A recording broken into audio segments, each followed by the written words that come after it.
Assalamualaikum warahmatullahi wabarakatuh. Kanggo pengajaran katilu kelas 10 Basa Sunda ngenaan rumpaka kawi. Untuk bab 3 kelas 10 Bahasa Sunda mengenai rumpaka kawi. Dina Basa Sunda, seni vokal dijadikan dua golongan. Nu hiji disebut tembang, nu hiji deui disebut kawih. Dalam bahasa Sunda, seni vokal dijadikan dua golongan. Yang satu disebut tembang, yang satu lagi disebut kawih. Waktu dihalengkeun, kawih mah kauger kuwiletan jeung ketukan. Sabalikna, tembang mah henteu kauger kuwiletan jeung ketukan. Waktu dinyanyikan, kawih mah terikat ya oleh aturan birama dan ketukan. Sebaliknya, tembang mah tidak terikat oleh aturan birama dan ketukan. Kawih utama nama kawih kaayenakeun. Geus jelas nu nyanggina. Contona Es Lilin karangan Mursih jeung rea-rea deui. Kawih utamanya mah kawih modern. Sudah jelas yang mengarangnya. Contohnya Es Lilin karangan Mursih dan lain-lain ya, banyak. Unsur-unsur rumpaka kawih aya 2, unsur fisik atau lahir rumpaka kawih jeung unsur batin rumpaka kawih. Anu kaasup unsur fisik atau lahir rumpaka kawih aya 5. Anu kahiji wangun atau tipografi ya. Rumpaka kawih teh ditulisna beda-beda, upamana wae aya nu sapada, dua pada, jeung saterusna. Tina sapadana ge teu matok siga sisindiran atawa pupuh. Ya, jadi yang pertama itu adalah bangun atau tipografi. Ya, rumpaka kawih itu ditulisnya berbeda-beda.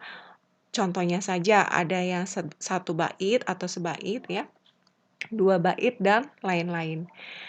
Dari satu baitnya juga tidak mematok seperti sisindiran atau pupuh. Anu kedua pilihan kecap atau diksi. Dina rumpaka kawih biasana sok kapanggih kecap-kecap anu geus langka dipake. Upamana wae kecap asih diganti jadi kecap duriat. Ya, yang kedua itu pilihan kata atau diksi ya dalam bahasa sastranya. Dina rumpaka kawih ya, dalam rumpaka kawih biasanya sering dijumpai ya kata-kata yang sudah langka atau jarang dipakai. Ya, contohnya saja kata asih diganti jadi kata duriat ya, sama-sama artinya sayang ya. Anu katilu citraan atawa imaji.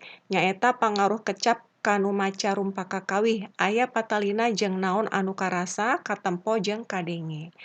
Yang ketiga itu citraan atau imaji, yaitu pengaruh kata ke yang membaca rumpaka kawih. Ada kaitannya dengan apa yang terasa ya, apa yang dirasa, yang dilihat ya, berupa tulisan rumpaka kawih tersebut, dan apa yang didengar. Anu kaopat gaya basa atawa figuratif. Ya, gaya basa dina rumpaka kawih teh bisa ngabalukarkeun ayana harti konotatif. Ya, nomor 4 itu gaya bahasa atau figuratif. Gaya bahasa dalam rumpaka kawih itu bisa membuat ya atau menyebabkan adanya arti konotasi atau kiasan. Ya, arti yang tidak sesungguhnya, ya kebalikan dari arti denotasi. Yang kelima, nu kalima purwakanti, nyaeta sora-sora nu sarua diunggal pada lisan dina rumpaka kawih. Ya, yang kelima itu purwakanti, yaitu suara-suara yang sama di tiap jajaran atau baris dalam rumpaka kawih. Ya, ini adalah salah satu bait dalam kawih yang judulnya Es Lilin ya. Kalau dinyanyikan kurang lebih seperti ini ya. Es lilin mah aduh kelapa muda, dibantun mah gening kasuka jadi. Abdi isin gening samar kaduga, sok sieun mah aduh henteu ngajadi. Ya, kurang lebih seperti itu ya. Maaf kalau suara Ibu sumbang. Ini rumpaka di luhur jumlahna sapada, ya. Rumpaka kawi di atas itu jumlahnya 1 bait, ya. Sapadana diwangun ku opat padalisan. 1 baitnya itu dibangun oleh 4 jajaran atau baris, ya. Ada 4 ya. Ada 4 baris. 1, 2, 3, 4. Dina padalisan kahiji jeung katilu nu sarua teh sora A, ya. Dalam baris pertama dan ketiga yang sama itu suara A, ya. Yang pertama adalah muda dan yang ketiga adalah kaduga, sama-sama diakhiri dengan huruf A, ya. Dina padalisan kadua jeung kaopat nu sarua teh sora I, ya. Dalam barisan kedua dan keempat yang sama itu suara I, ya. Ini baris kedua suka jadi dan baris keempat ngajadi. Ini sama-sama diakhiri dengan suara ya I, ya. Purwakanti dina rumpaka kawi di luhur nyaeta ai. Ya, jadi purwakanti di rumpaka kawi di atas ini yaitu ai. Unsur batin rumpaka kawi aya opat, ya. Anu kahiji jejer atawa tema, bahasa Inggrisna sense, nyaeta pokok pikiran atawa gagasan pokok anu aya dina rumpaka kawi anu rek ditepikeun ku pangarang kanu maca. Yaitu ya yang pertama itu jejer atau tema, bahasa Inggrisnya sense, yaitu pokok pikiran atau gagasan pokok atau gagasan utama ya yang ada di rumpaka kawi yang mau disampaikan oleh pengarang ke yang membacanya. Anu kadua rasa atawa feeling bahasa Inggrisna. Rasa teh ngajiwaan eusi rumpaka kawi. Rasa bisa kapanggih sabada dibaca. Ya, yang kedua itu rasa atau feeling. Rasa itu penjiwaan isi dari rumpaka kawi. Rasa bisa ditemukan ya setelah dibaca rumpaka kawi tersebut. Anu katilu wirahma atawa nada, bahasa Inggrisna tone, ya. Tun ya. Nada teh sikep pangarang kanu maca. Tina sikep pangarang ngabalukarkeun ayana suasana nu karasa kunu maca. Ya, jadi yang ketiga itu adalah birama atau nada, ya. Nada itu sikap pengarang ke yang membaca, ya. Dari sikap pengarang itu menyebabkan atau membuat adanya suasana yang dirasakan oleh yang membaca. Anu kaopat amanat atawa intention ya bahasa Inggrisna. Nyaeta pesen pengarang anu karasa kunu maca rumpaka kawi. Yaitu yang keempat itu adalah amanat, bahasa Inggrisnya intention, yaitu pesan pengarang yang dirasakan oleh yang membaca rumpaka kawi. Tapi najan kitu amanat ditangtukeunana teh gumantung kunu maca, ya. Tapi meskipun begitu, amanat itu ditentukannya teh tergantung oleh yang membacanya. Jadi tergantung dari persepsi dari masing-masing orang yang membacanya. Nah, sekarang mengenai kecap sifat ya, kata sifat. Kecap sifat atawa adjektiva nyaeta kecap anu nuduhkeun sifat atawa kaayaan barang ya. Kata sifat atau adjektiva yaitu kata yang menunjukkan sifat atau keadaan barang ya atau benda. Ciri-ciri kecap sifat aya opat. Anu kahiji bisa dipiheulaeun kecap leuwih jeung mani. Contona leuwih gelis, mani rame jeung seterusna ya.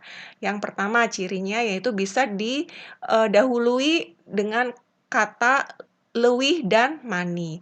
Leuwih itu artinya lebih, mani itu begitu ya. Jadi contohnya ini leuwih gelis berarti lebih cantik ya. Mani rame begitu rame ya. Anu kadua bisa dituturkeun kecap pisan kacida jeung naker. Contona alus pisan, alus kacida, alus naker, jeung seterusna. Arti pisan kacida sama ya, artinya sangat.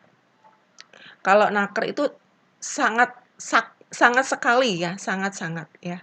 Contohnya tadi ya, alus pisan, alus kacida itu berarti sangat bagus ya. Kalau alus naker berarti bagus sekali gitu. Anu katilu bisa ngawangun frasa babandingan nu pohara titik-titik nah jeung kacida titik-titik nah. Nah, titik-titiknya ini diisi dengan kata sifat. Contohna pohara alusna, kacida alusna, jeung seterusna. Ya, jadi contohnya ini pohara itu dan kacida itu artinya sama, sangat ya. Sangat bagusnya ya. Nah, ini jadi ada gabungan kata ya. Nah, ini dari kata pohara jeung na ya. Nya itu kalau dalam bahasa Indonesia. Nu kaopat bisa dirarangkenan. Ya, dirarangkenannya pang titik-titik na jeung sa rarangken na. Ya. Pang titik-titik itu titik-titiknya diisi dengan kata sifat ya. Dan rarangken ya, rarangken itu kata ulang ya. Jadi saalus-alusna berarti ada pengulangan di kata dasarnya yaitu alus ya.